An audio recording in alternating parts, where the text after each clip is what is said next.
저는 꽤 듣기 싫은 소리를 잘하는 목사라고 생각합니다. 우리 지난주에 새로 교회를 방문해 주신 새신자께서, 목사님께서 말씀을 말씀대로 듣기 싫은 소리를 과감하게 전하셔서 감동이 되었다라고 말씀해 주셨습니다. 그런 설교를 할 때마다 저도 수십 번 고민하고 원고에서 썼다가 지웠다를 반복합니다.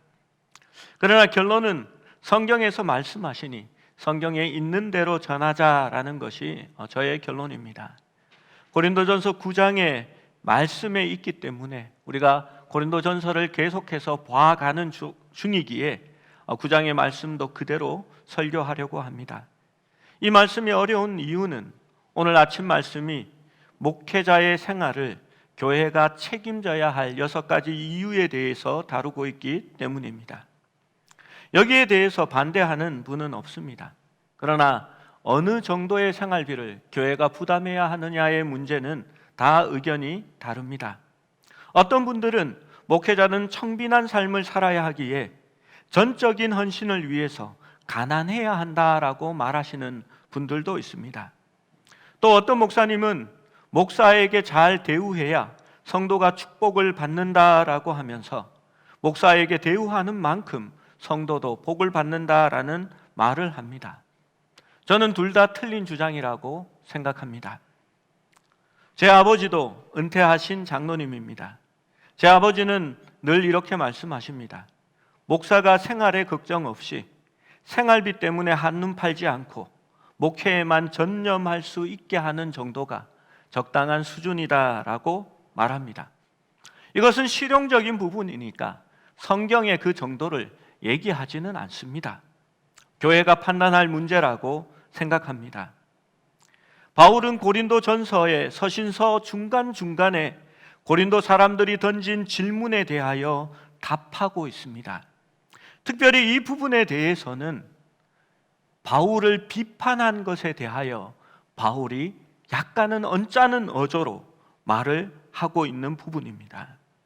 바울은 결혼과 이혼에 관한 질문에 대답하였고, 또 다른 질문은 우상에게 바쳐진 고기를 먹는 것에 대한 답을 하였습니다. 저는 참 감사한 것이 제가 결혼에 대하여 2번 설교를 했을 때 우리 교인 중에 3분이 많으면 곤란한데, 목사님 제가 화해했습니다. 제가 우리 마음이 떠난 남편 그래도 받아들이고 끌어들였습니다. 이런 얘기를 하셔서 너무 좋았고 감사했습니다. 사실 부부간의 어떤 그런 관계를 설교하는 것이 쉽지 않았거든요. 하나님의 인도하심이 있었다라고 생각합니다. 듣지 못하신 분들은 홈페이지에 가셔서 한번 이렇게 말씀을 보시면 좋겠습니다. 여러분, 바울의 대답의 원리는 하나님 안에서, 성령 안에서 우리가 자유함이 있다라는 것을 말합니다. 그런데 그 자유는 믿음이 약한 자들의 마음을 위해서 우리가 그 자유를 포기할 수 있어야 한다라고 말합니다. 그것이 사랑의 원리입니다. 우리 그리스도인들은 옳고 그름에 따라서 행동하지 않습니다. 덕을 세우기 위하여, 복음을 위하여 내가 할 수 있는 자유를 제한하는 것이 옳다라고 말합니다. 우리의 자유는 사랑으로 말미암아 제한을 받게 되는 것입니다. 여러분, 그래서 우리에게 붙는 그 말 한마디가 얼마나 큰 무게가 되시는지 알지요? 여러분, 식당에 가서 권사님 여기는 뭐가 맛있대, 권사라는 그 한마디가 나오면요, 여러분은 식당에서 매우 애절 바르고 그 식당에서 일하는 분들을 배려하고 그들을 위한 행동을 하셔야 합니다. 여러분, 시장에 가서요, 제가 목사라고 불리우는 순간 교인들이 목사님 장 보러 오셨어요 라고 하는 순간 시선이 쏟아집니다. 그 이후에는 그 시장에서 콩나물 하나도 가격을 깎지 못합니다. 내가 목사기 때문에 비싸게 주고 축복하고 나올 수밖에 없는 것입니다. 여러분, 덕을 세우기 위한 무게감이 있습니다. 그래서 놀러 가서 목사라고 불리우는 순간 노는 것이 자유롭지 않습니다. 예전에 제가 한 이제 20년도 더 된 얘기입니다. 전도사 때에 교회 교육자들이 모두 함께 캐러비안 베이가 용인의 캐러비안 베이가 개장했다고 해서 우리 교역자들이 놀러를 갔습니다. 놀러를 가서 이렇게 제가 김 목사님 이러니까 야야 놀러 와가지고 김 목사가 뭐야? 왜 그런지 아시죠? 목사라고 하는 순간 마음껏 노는 것이 불편하기 때문입니다. 그래서 제가 센스가 있다고 나름 생각해서 김 과장님 라고 하니까 이분이 막 더 짜증을 내세요. 내가 이 나이에 과장하랴? 김 대표님 따라해봐, 김 대표님. 그래서 김 부장님, 이 부장님, 김 대표님 이러면서 그 캐러비안 베이에서 하루를 놀았던 기억이 있습니다. 여러분, 9장의 말씀도 똑같습니다.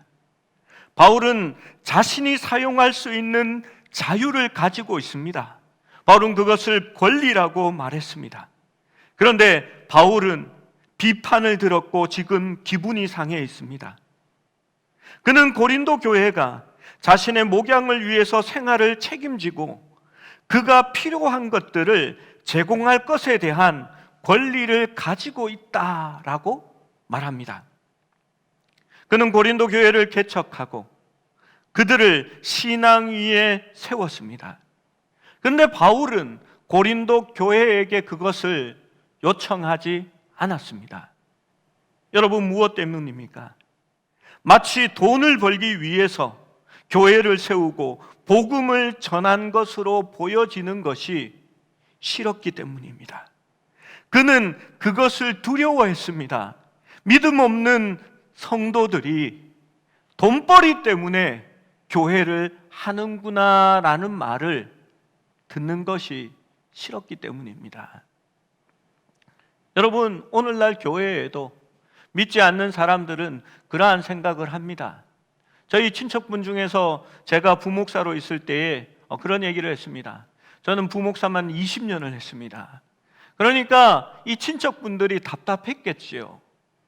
너도 이제는 남의 밑에서 일하지 말고 네 사업을 해라, 네 사업을, 이렇게 말씀하셨습니다. 이게 무슨 얘기인가 했더니 이분이 이렇게 말합니다. 나도 사업을 하는데 교회 사업 중에 교회만 하는 사업이 없더라. 나는 사람들 돈 줘가면서 일 시키는데, 아니 교회는, 목사는 돈을 받으면서 일을 시키더라. 이렇게 얘기합니다. 그분 눈에는 성도들이 헌금을 내면 목사가 가져가는 걸로 생각하셨나 봅니다. 여러분, 그렇지 않습니다. 우리 교회는 제가 활동비 하나 쓰는 것도 다 영수증 처리해서 그것만 교회 카드로 지불됩니다. 바울은요, 믿음이 약한 자의 두려움 때문에 그것을 하지 않는 겁니다. 거기에 더할 말씀은 다음 주에 또 제가 더해서 얘기하겠습니다. 바울은 생계비를 마땅히 요구할 수 있는 자유와 권리에 대해서 먼저 말합니다. 그 말씀이 1절에서 14절까지의 말씀이고 거기에 6가지 예를 통하여 설명하고 있습니다. 하지만 그는 자신의 그 권리를 스스로 내려놓습니다. 거기에는 또 다른 이유가 있었습니다. 거기에 대해서는 오늘 말고 그 다음 주에 살펴보려고 합니다.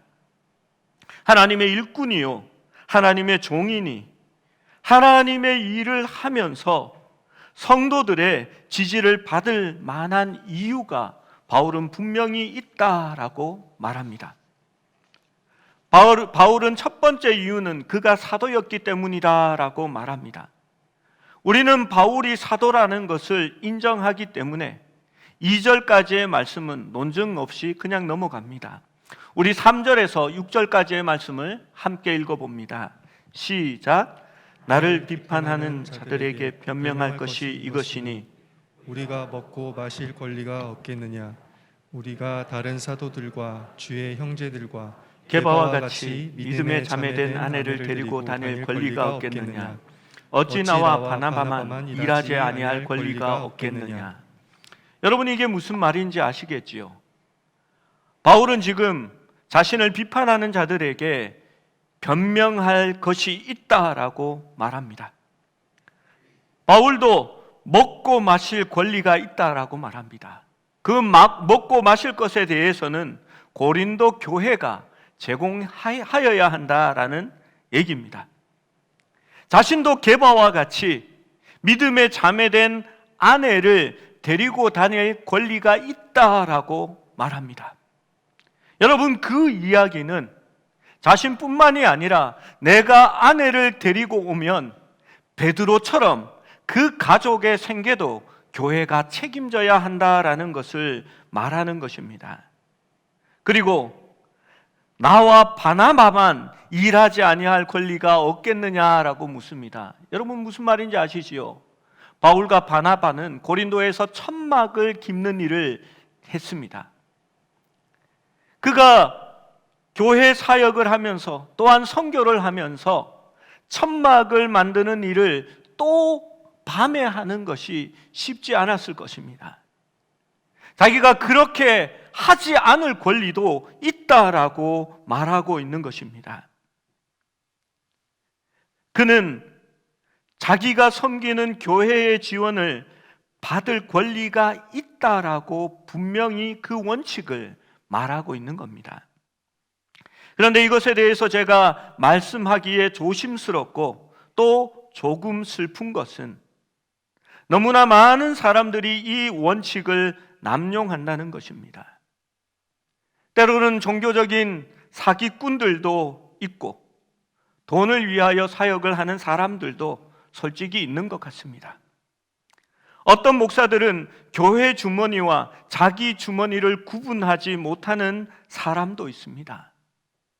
그래서 거기에 대한 아픔과 비판 때문에 또 교회의 어떤 분들은 목사에게 최대한 작게 지급하는 것이 교회 재정을 잘 운영하는 것이다, 그렇게 착각하기도 합니다. 여러분, 교회는 말씀을 통해 움직여져야 합니다. 그 부분에 대해서도 하나님이 어떻게 말씀하시는지, 하나님의 뜻이 무엇인지 그 원칙을 살펴볼 수 있기를 원합니다. 요즘은 교회가 생활비를 시대의 어떤 기준에 맞춰서 지급하지 못합니다. 특별히 목사님들에게는 더욱더 그렇습니다. 저는 부목사라는 말을 쓰는 것을 원하지 않습니다. 다 목사님입니다. 그런데 구분하기 위해서 제가 이 단어를 썼습니다. 이제는 서울에서 사역하는 목사님을 구하는 것이 어렵습니다. 무엇 때문인지 아십니까? 부목사의 생활로는 집을 구할 수 없기 때문입니다. 서울에서 생활을 하면서 교회 사역을 하려면 여러분, 전세를 얻어도 그 전세값이 8억, 9억을 넘어갑니다. 그러니 서울에서 사역을 하지 못하고 목사님들이 지방으로 내려가는 상황입니다. 교회에서 주는 생활비로는 생활이 되지 않습니다. 그래서 많은 목사님들의 사모님들이 밖에 나가서 일을 해야 합니다. 저희 교회도 마찬가지입니다. 그게 한국 교회의 현실이고 말입니다. 저는 부목사님의 사모님들께 죄송하고 미안하다라는 사과의 말씀을 드립니다. 저희 교회가 형편이 나아지면, 그리고 성도들의 마음이 저와 같아지면 그렇게 하지 않아도 되도록 노력하겠습니다. 두 번째 바울이 드는 이유는 이렇게 하는 것이 관례이고 상식이기 때문입니다. 7절의 말씀을 읽어봅니다. 시작. 누가 자기 비용으로 군 복무를 하겠느냐? 누가 포도를 심고 그 열매를 먹지 않겠느냐? 누가 양떼를 기르고 그 양떼의 젖을 먹지 않겠느냐? 여러분, 이게 무슨 말입니까? 일반적인 관례라는 겁니다. 여러분, 군인이 자기 비용으로 전쟁에 나가겠습니까? 자식놈을 군대 보내놨더니 전화가 옵니다. 엄마, 총 사야 돼. 총 살 수 있는 값 보내줘. 그런데 나는 전차 부대라 적용용 큰 바추카포를 사야 돼. 그러니까 돈을 더 많이 보내줘야 돼. 전차 부대에 보낸 아들은 전화를 합니다. 아빠, 우리 집 잡혀야 되겠어. 나는 전차 부대라 탱크를 사야 돼. 여러분, 그렇게 하겠습니까? 그렇지 않다는 겁니다. 당연히 군인은 국가가 부양하고 군 복무를 하는 동안에 음식과 숙박시설, 그가 필요로 하는 군복을 제공하고 약간의 생활할 수 있는 돈도 지급하여야 하는 것입니다. 그것이 사람이 일을 해서 생계를 꾸리는 인간의 간습이라는 것입니다. 여러분, 농부가 포도원에 포도를 심고 그 열매를 따서 수확해서 생계를 하지 않고 포도원은 포도원대로 가꾸고 자신의 생계는 따로 그 생계를 위해서 밤에 나가서 다른 일을 하겠습니까? 농사를 짓는 사람은 농사를 통해서 생계를 얻는다라고 말하는 것입니다. 양을 키우는 자들은 양떼를 먹이면서 그 우유를 마시는 것이 옳다라고 말합니다. 군인이나 양떼를 치는 사람이나 또 한 사람이 누구죠? 그새 까먹었네. 예? 아니, 농사 짓는 사람. 농사 짓는 사람이나 세 사람 다 자기가 그 일을 함으로써 그 일을 통하여 생계를 보장받는 것이 마땅한 사람의 관습이고 그것이 사도의 권리다라고 주장하고 있는 것입니다. 세 번째 이유는 8절에 있습니다. 8절 9절 말씀을 함께 읽어봅니다. 시작. 내가 사람의 예대로 이것을 말하느냐? 율법도 이것을 말하지 아니하느냐? 모세의 율법에 곡식을 밟아 떠는 소에게 망을 씌우지 말라 기록하였으니 하나님께서 어찌 소들을 위해 염려하심이느냐? 바울은 7절에서 사람의 예대로 말했습니다. 그 일을 하는 사람이 그 일을 통하여 자기의 생활을 영위하는 것이 옳다라고 말합니다.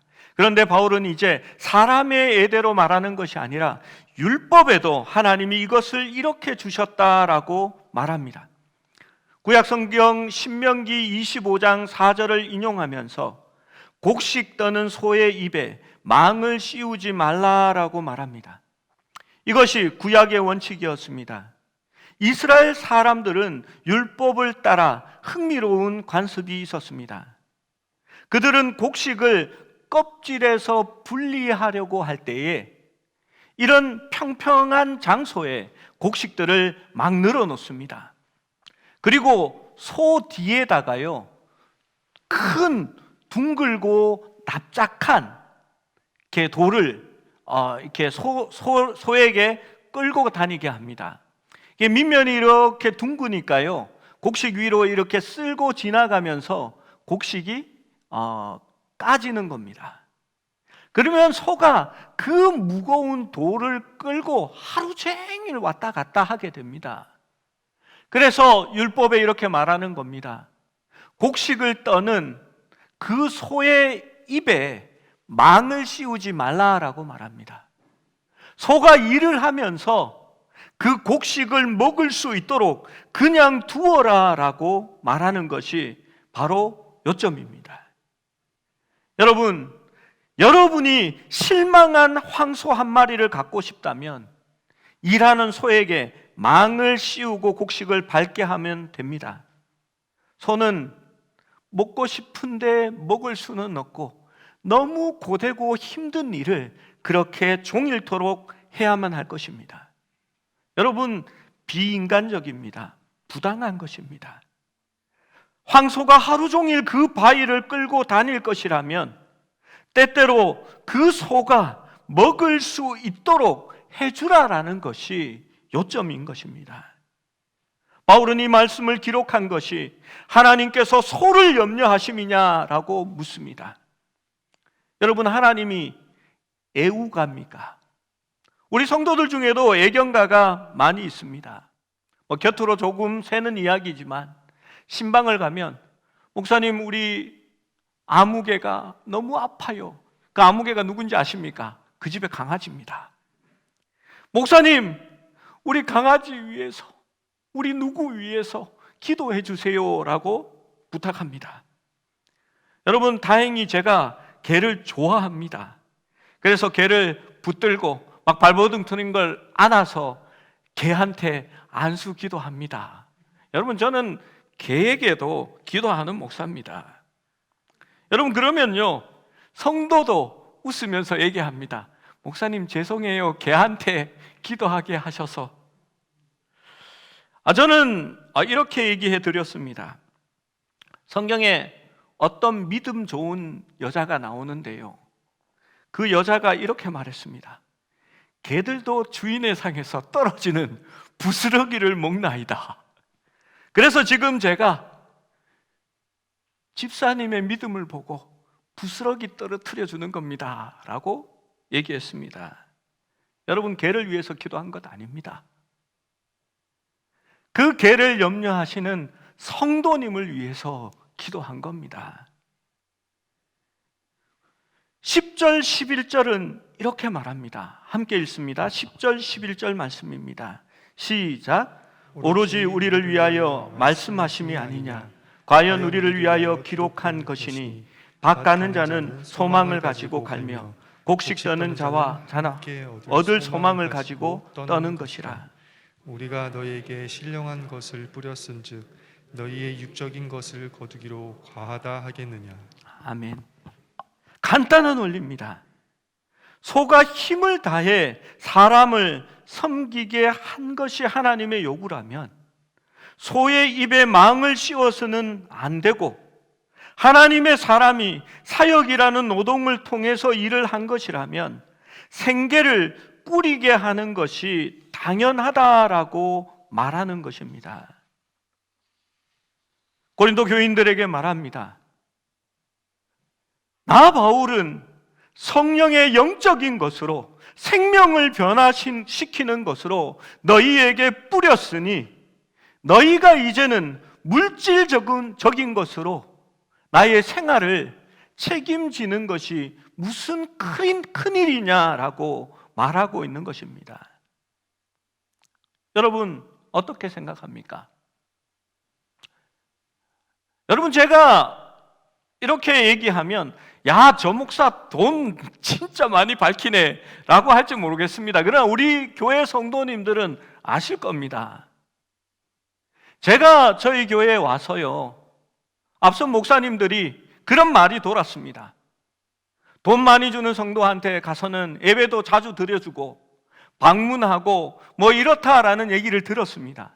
저는 그 이야기가 싫었습니다.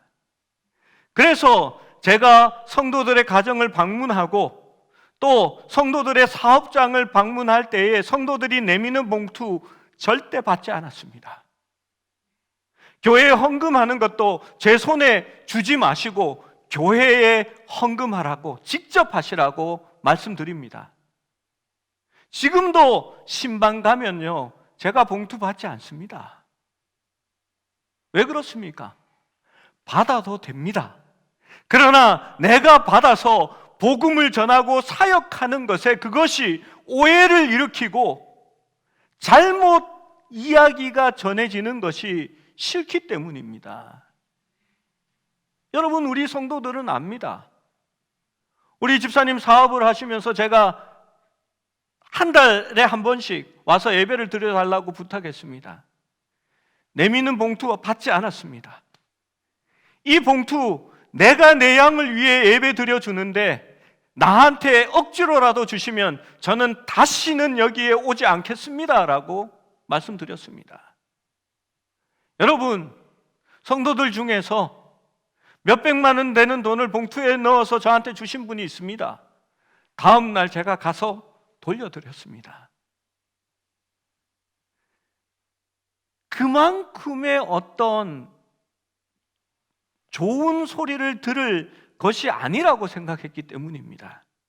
얼마 전에는 아시는 장로님이 45인승 관광버스를 교회가 가져가라고 저한테 이야기를 하셨습니다. 그래서 우리 급하게 안수 집사님들, 장로님 모여서 의논을 했습니다. 가져갈까 말까. 그런데 우리 교회는 그 큰 차를 주차해 둘 곳이 없습니다. 차는 필요한데 그렇다고 해서 장로님 작은 차로 바꿔주실래요? 할 수는 없지 않습니까? 그래서 우리 교회보다 더 나은 곳에 사용하시도록 거절하고 다시 감사하다고 마음만 받았다고 그렇게 인사드리고 축복 기도해 드렸습니다. 여러분, 그게 맞습니다. 역사상 기독교인들의 사고방식이 자꾸 변해갑니다. 하나님의 종들은 가난해야 하고 겨우겨우 살도록 그렇게 해줘야 한다라고 생각합니다. 그래야 목회자들이 더욱더 하나님을 의지하고 하나님께 기도할 수 있다라고 생각합니다. 여러분, 저는 다르게 생각합니다. 교회를 섬기라고 교회에 모셔왔더니 이 목사님이 우리 자식이 아픈데 병원비가 없어요. 하나님 제발 병원비 좀 주세요. 기도하고 있으면 기분이 좋습니까? 그거 아니라 다른 일에 일해야 하는데 생활이 안 돼서 아이 학비가 없습니다. 하나님 어떻게 합니까? 기도하고 있으면 그것이 옳다라고 생각합니까? 하나님의 일을 하는 사람이 목회에 전념할 수 있도록 그 일을 스포트할 수 있는 것이 교회의 바른 역할인 것입니다. 여러분, 한국 교회를 생각해 보십시오. 여러분, 이스라엘이 왜 망했습니까? 말라기의 11조 이야기가 왜 나오는지 아십니까? 11조를 내면 복 받는다라는 얘기가 아닙니다. 이상하게 설교 말씀들을 기복적으로 하는 경향이 있습니다.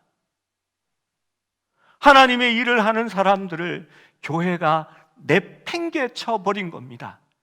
더 이상 하나님의 일을 하는 제사장이 나오지 않습니다. 그들은 자기가 맡은 지파를 떠나서 옮겨 다니고 조금이라도 더 많이 주는 곳을 향해서 교회와 성도들을 버리고 마음껏 돌아다녀 버리는 겁니다.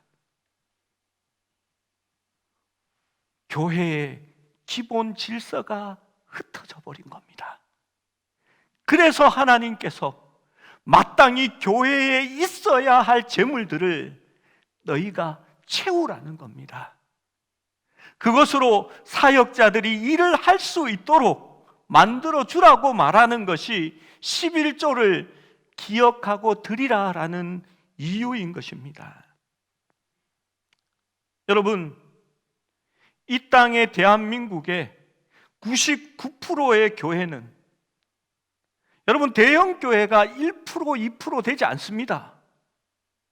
나머지 99% 교회는 여전히 부목회자들은 최저 생계비보다도 못한 급여를 받고 교회는 의료보험도 고용보험도 연금도 들어주지 않는 그러한 생활들을 하는 목사들입니다. 죄송하지만 우리 교회도 그렇습니다.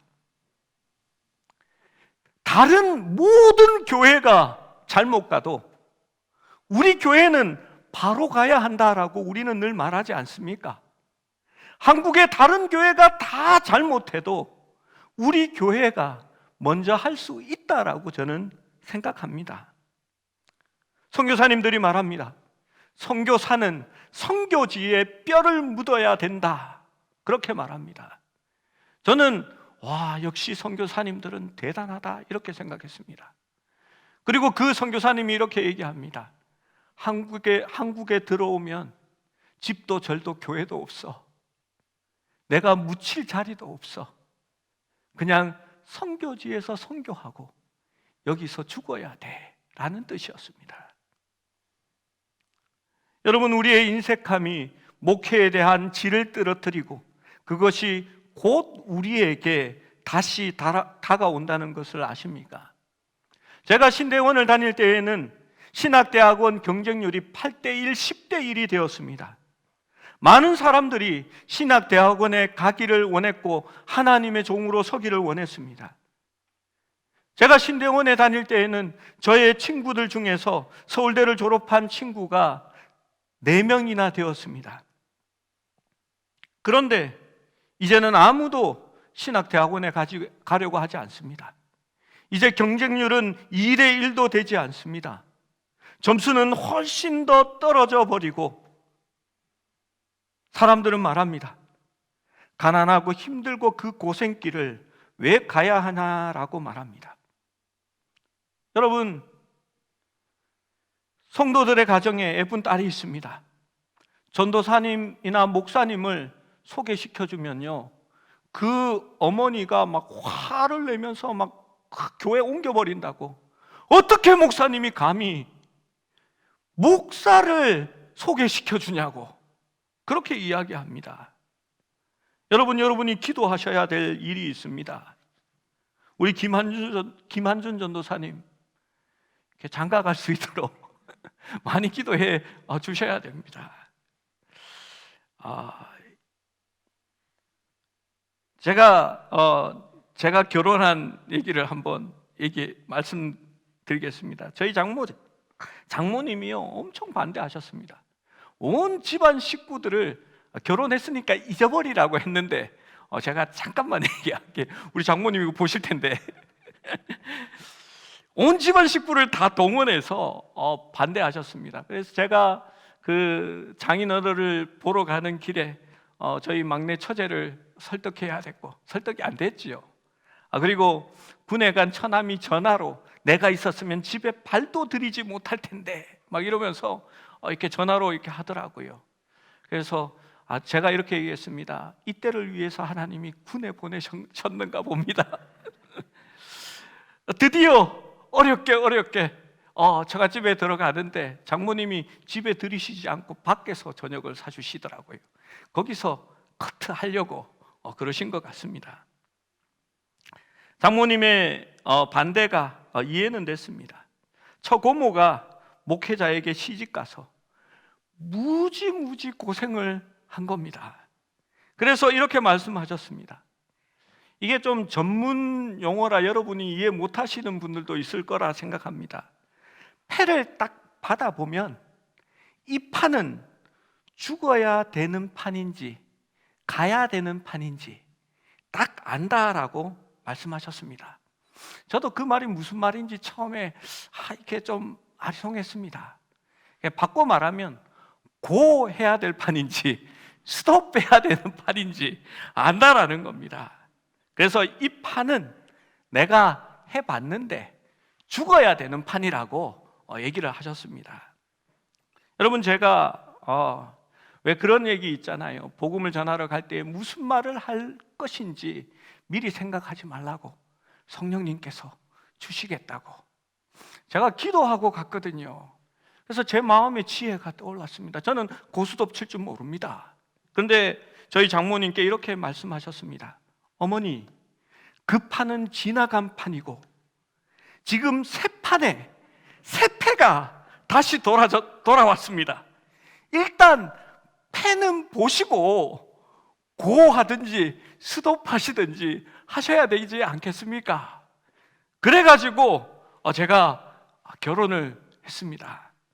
제 아내는 지금도 자기가 저를 구제해 줬다라고 말합니다. 여러분, 그 정도로 목회자가 살아가기가 힘든 환경이 되어버린 겁니다. 아무도 신학대학원에 가려고 하지 않습니다. 이제는 신대원을 다니는 전도사님을 교회에서 뽑기가 힘이 듭니다. 제가 전도사님한테 큰 소리 치지만 속으로는 나가면 안 되는데 그런 생각을 합니다. 다섯 번째 이유로 사도 바울은 이렇게 말합니다. 이것이 보편적인 패턴이기 때문이다라고 말합니다. 13절 말씀에 너희가 알지 못하느냐라고 말합니다. 이것은 당연히 아는 것이다 라는 것을 전제하는 겁니다. 13절 말씀을 읽어봅니다. 시작. 성전의 일을 하는 이들은 성전에서 나는 것을 먹으며 제단에서 섬기는 이들은 제단과 함께 나누는 것을 너희가 알지 못하느냐. 여러분, 제사장은 성전에 있었습니다. 유대인들은 제사에는 5가지 제물들을 드립니다. 번제는 우리가 모두 다 태우는 것으로 생각하지만 번제에도 태우지 않는 것이 있습니다. 내장과 넓적다리와 힘줄과 가죽을 태우지 않고 남깁니다. 제사장들은 그 가죽을 취하여 팔아 생계에 보탤 수 있었습니다. 두 번째, 세 번째는 속죄제와 속건제입니다.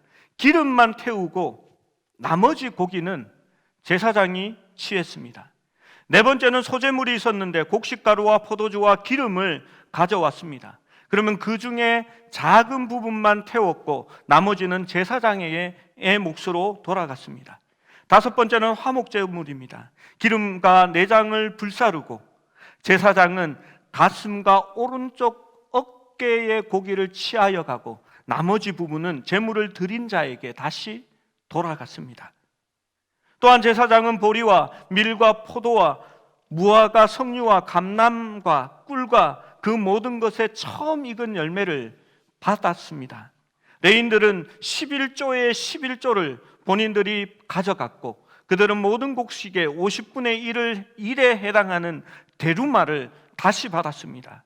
그리고 칼라라고 불리우는 누구든지 빵을 만들 때 떡 반죽의 4분의 1은 제사장에게로 가져가야 했습니다. 13절에서 거룩한 일을 하는 자는 성전으로 말미암아 살고 제단을 섬기는 자는 제단에 참여하는 줄을 알지 못하느냐라는 말이 바로 그 내용을 이야기하는 겁니다. 구약의 제사장은 많이도 받았습니다. 그건 구약이고요. 지금 구약의 제사장이 아니잖아요. 예, 맞습니다. 그런데 9장 14절은 이렇게 말합니다. 14절 말씀도 읽어봅니다. 시작. 이와 같이 주께서도 복음 전하는 자들이 복음으로 말미암아 살리라 명하셨느니라. 무슨 말입니까? 복음을 전하는 자들은 복음을 전하는 것으로 생계를 이어나가라고 주님께서도 말씀하셨다라고 하는 것입니다. 이것이 주님의 말씀입니다. 그래서 교회에서 전업으로 일하는 자들의 생계를 교회가 지원하라는 겁니다. 선교사님들을 지원하라는 겁니다. 단지 전도에 대해서 일하는 것이 아니라 그들의 생계와 가족들과 그들의 노후를 책임지라라고 이야기하는 것이 주님의 말씀이라고 말합니다. 여러분, 그래서 내놓으라라고 제가 말하는 건 아닙니다. 바울은 분명히 이렇게 말합니다. 나는 그것을 달라고 할 권리가 있다. 그것은 나의 자유다. 그러나 12절 중간의 말씀을 보십시오. 12절은 이렇게 말합니다. 우리가 이 권리를 쓰지 아니하고 범사에 참는 것은 그리스도의 복음에 장애가 없게 함이니라. 사도 바울은 그것이 옳다. 그러나 우리는 옳고 그름으로 사는 사람이 아니라 복음과 아직 믿음이 어린 자들의 양심을 생각하여 살아가는 사람이기 때문에 내가 그것을 주장하지 않는다라고 말합니다. 15절 말씀을 보십시오.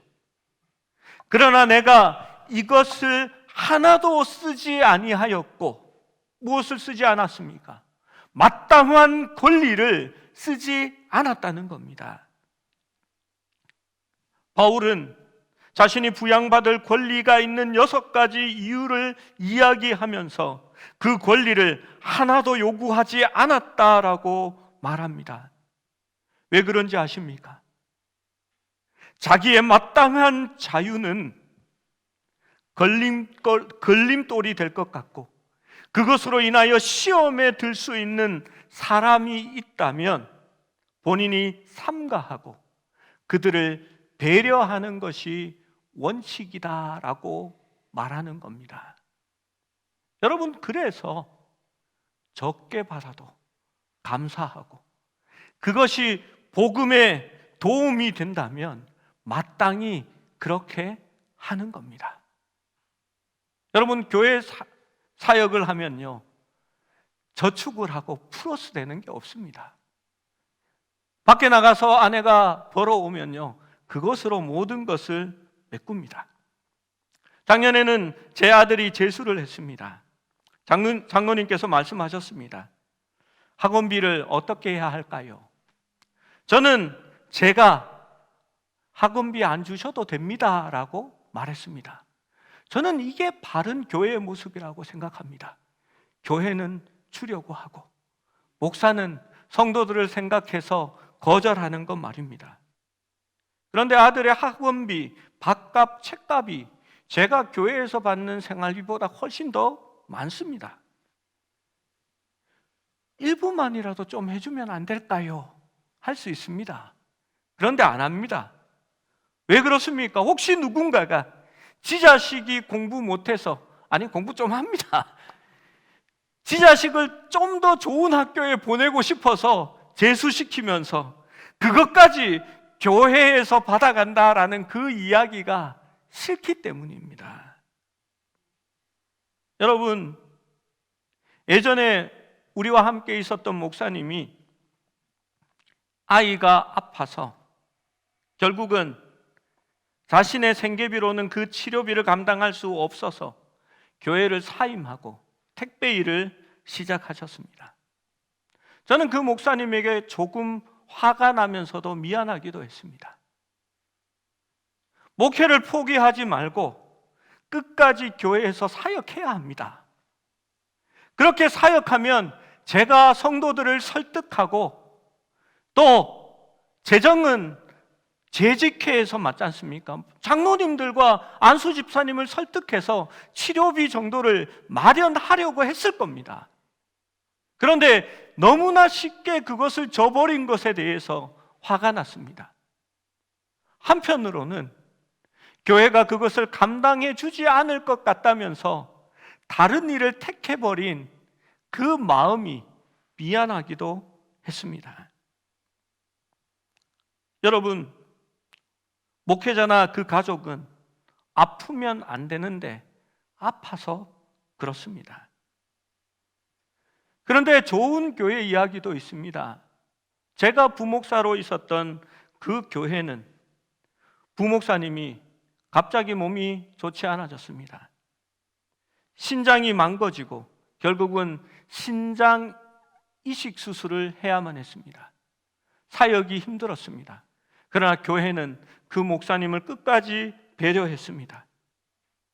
신장 이식을 받을 수 있도록 그 순서를 위해서 날마다 교인들이 모여서 기도했습니다. 그리고 마침 신장이 구해지자 교회는 그 부목사님의 유급 휴가를 몇 달 동안이나 드리고 성도들은 그 수술비를 십시일반 모으기 시작했습니다. 그리고 그 목사님이 그 수술을 마치고 교회에 다시 복귀할 때까지 목사님의 생활비를 유급으로 처리해 주셨습니다. 저는 그것이 큰 사랑이라고 생각하고 그 목사님도 그렇게 늘 고마워하십니다. 여러분, 몸이 좋지 않으니까 담임 목사로 가기가 힘든 상황입니다. 그 목사님은 부목사로 20년을 넘게 그 교회에서 사역하고 있습니다. 작년에 딸아이가 미대에 들어갔습니다. 등록금이 비싸지요. 부목사인데도 그 교회 성도들은 목사님 자녀의 학비를 부담했습니다. 저는 그것이 쉬운 일이 아니라고 생각합니다. 그러나 그 교회는 칭찬받을 만한 교회요, 훌륭한 사랑이 있는 성도라고 저는 자부합니다. 저는 제가 있었던 그 교회의 성도들 일부러 만나지 않습니다. 예전에 정부를 사러 갔다가 그 교회에 우리 부목사님과 함께 그 교회 성도들을 만난 적이 있습니다. 이분이 그 전기 가게를 하시는데요, 그 전구 가격에 말도 안 되는 가격으로 그거를 저희 교회에 넘겨주십니다. 제가 할 수 있는 범위가 요 정도까지는 제가 싸게 할 수 있는 범위입니다. 목사님 교회 쓰시는데 어떻게 이윤을 붙이겠습니까? 하고 손해보면서 그것들을 넘겨주십니다. 옆에 있는 유명한 장로님 만두 가게에 갔습니다. 만두를 수북히 담아주시면서 저희를 대접해 주십니다. 먹고 돈을 받지 않겠다고, 목사님한테 어떻게 돈을 받느냐고 하면서 끝내 물리치십니다. 그러더니 부목사님과 저의 손 양쪽에 만두를 수북히 담아서 그 봉투를 지워주십니다. 참 좋아하고 이렇게 사랑을 주셨던 앞에 빵집 하는 집사님도 있는데, 권사님도 계시는데 그 집에는 못 갔습니다. 가면 빵봉지까지 들려주시기 때문입니다. 여러분, 사랑이 있는 교회라고 저는 그렇게 자부합니다. 그리고 제가 그 교회에 사역했다라는 것을 늘 감사하게 생각하고 있습니다. 여러분, 오늘 마이크 소리가 좀 달라진 거 아십니까? 이 무선 마이크를 교회가 구입했습니다. 제가 인터넷에서 최저가를 찾아서 제가 아는 음량을 하시는 대표님께 제가 물었습니다. 이것을 구입하면 되겠습니까?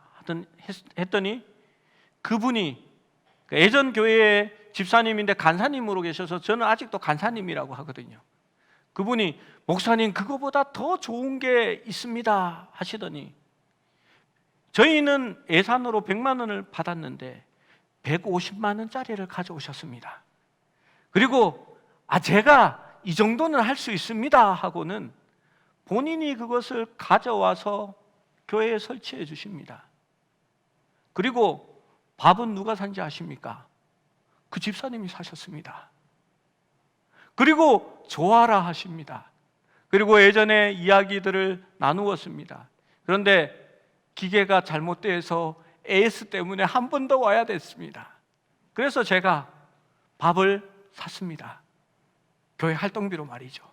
그리고 둘이 국밥 먹은 8,000원, 16,000원을 영수증에 음량 간사 밥 해가지고 제가 오늘 아침에 제출했습니다. 여러분, 무엇 때문에 그렇게 합니까? 그것이 사랑이고, 그것이 하나님의 복음에 함께한 사람들의 나눔입니다. 성도들끼리 물건 팔아주자는 얘기가 아닙니다. 기꺼이 손해보면서 나의 것을 내어놓는 그러한 정과 배려와 사랑을 말하는 것입니다. 고린도후서 8장 2절은 이렇게 말합니다. 함께 읽어봅니다. 8장 2절입니다. 시작. 환난과 많은 시련 가운데서 그들의 넘치는 기쁨과 극심한 가난이 그들의 풍성한 연보를 넘치도록 하게 하였느니라. 여러분, 이상한 말이 있습니다. 환난 가운데서 넘치는 기쁨, 말이 된다고 생각하십니까? 말이 안 됩니다. 그런데 더 이상한 것이 있습니다. 극심한 가난이 풍성한 연보를 넘치도록 하게 했다라는 말입니다. 가난한데 어떻게 연보가 넘칩니까? 코로나19가 돌고 나니까 교회들이 다 부도가 나고 있는 상황입니다. 우리 교회는 건전하게 재정이 잘 돌아갑니다. 그런데 극심한 가난이 그들의 풍성한 연보를 넘치도록 하게 했다라고 말합니다. 5절 말씀을 다시 읽어봅니다. 8장 5절입니다. 우리가 바라는 것뿐 아니라 그들이 먼저 자신을 죽게 드리고 또 하나님의 뜻을 따라 우리에게 주었도다. 7절 말씀입니다. 시작. 오직 너희의 믿음과 말과 지식과 모든 간절함과 우리를 사랑하는 이 모든 일에 풍성한 것 같이 이 은혜에도 풍성하게 할지니라. 아멘. 여러분, 그렇습니다. 상황이 어떠해서가 아니라 극심한 가난 가운데서 더욱더 풍성한 연보를 하고 사랑을 넘치게 하여서 이 모든 일에, 우리를 사랑하는 이 모든 일에 풍성한 것 같이 이 은혜에도 풍성하게 할지니라 라고 그들은 축복을 받은 것입니다. 사랑하는 여러분, 교회 편에 성도들에게 드리는 말씀입니다. 다음 주는 목사가 교회를 섬기는 이들은 어떠해야 한다라고 말씀드릴 테니까 미리 이렇게 너무 치우쳐졌는데 이렇게 하지 않으셔도 됩니다. 그러나 말씀드립니다. 선교사님들에게 관대하십시오. 우리 부목사님, 전도사님들께 관대하게 대해 주십시오. 섬기고 수고하는 자들에게 감사하고 그들에게 너그럽게 대해 주십시오. 여러분, 자신의 모든 일을 내려놓고요, 아침마다 와서 교회에 봉사하고 매주마다 주일날 남아서 청소하시고 교회의 여러 가지 일을 봐주시는 성도들에게 고마움을 표시하고 그들을 격려해 주십시오. 그것이 마땅히 우리 교회가 해야 할 사랑의 표시인 것입니다. 왜냐하면 그들이 먼저 주님께 자신을 바쳤기 때문입니다. 그리고 마땅히 우리가 그들을 돕는 것도 당연한 일이기 때문입니다. 기도하시겠습니다.